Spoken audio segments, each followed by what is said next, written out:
warahmatullahi wabarakatuh. Perkenalkan, nama saya Ayu Amgira dari kelas M23C. Di sini saya akan menjelaskan materi tentang pengertian sejarah dan fungsi software. Software adalah kumpulan data yang telah diubah, disebarkan, dan diformat secara digital dengan adanya tujuan dan fungsi tertentu. Meskipun perangkat ini tidak mempunyai bentuk fisik, Rames tetap dapat mengoperasikan lewat perangkat komputer. Perangkat lunak ini memerlukan bahasa pemrograman yang dirancang oleh seseorang pengembang atau orang yang ahli dalam pembuatannya sendiri. Kemudian, sejarah software. Perangkat lunak ini pertama kali diciptakan oleh seorang ahli yang bernama Charles Babbage. Perangkat lunak ini dipublikasikan secara resmi, diperkenalkan kepada publik pada tahun 1935 oleh Alan Turing melalui tulisannya yang berjudul Number Computing with Application to the Unshading Problem. Seiring berkembangnya perangkat lunak ini ada 4 era, yaitu era pemula. Perangkat lunak pertama kali dikembangkan di era ini dan muncul pertama kali dalam bentuk sambungan kabel dengan komputer. Perangkat lunak pada era ini hanya dapat digunakan untuk satu tujuan tertentu. Yang kedua yaitu era stabil. Menggunakan komputer pada era stabil sudah banyak digunakan oleh kalangan peneliti dan akademik. Bukan hanya itu saja, dari kalangan industri, perusahaan, dan juga menggunakannya.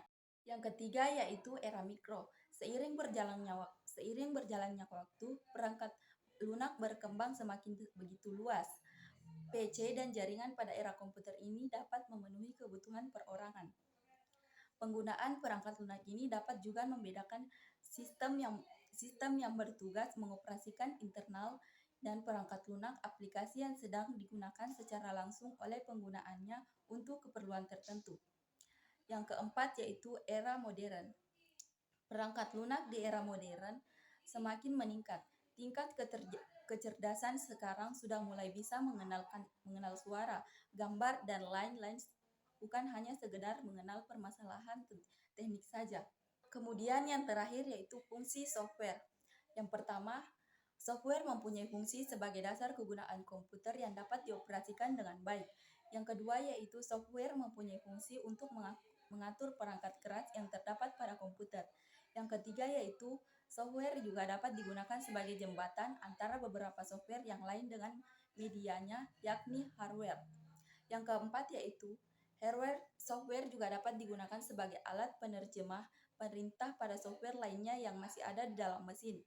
Yang kelima yaitu perangkat lunak komputer ini juga bisa Rames pakai untuk mengidentifikasi sebuah program yang ada di dalam komputer. Berdasarkan fungsinya, software juga dapat dibedakan antara model distribusinya atau bisa juga berdasarkan jenis layanan yang diberikan.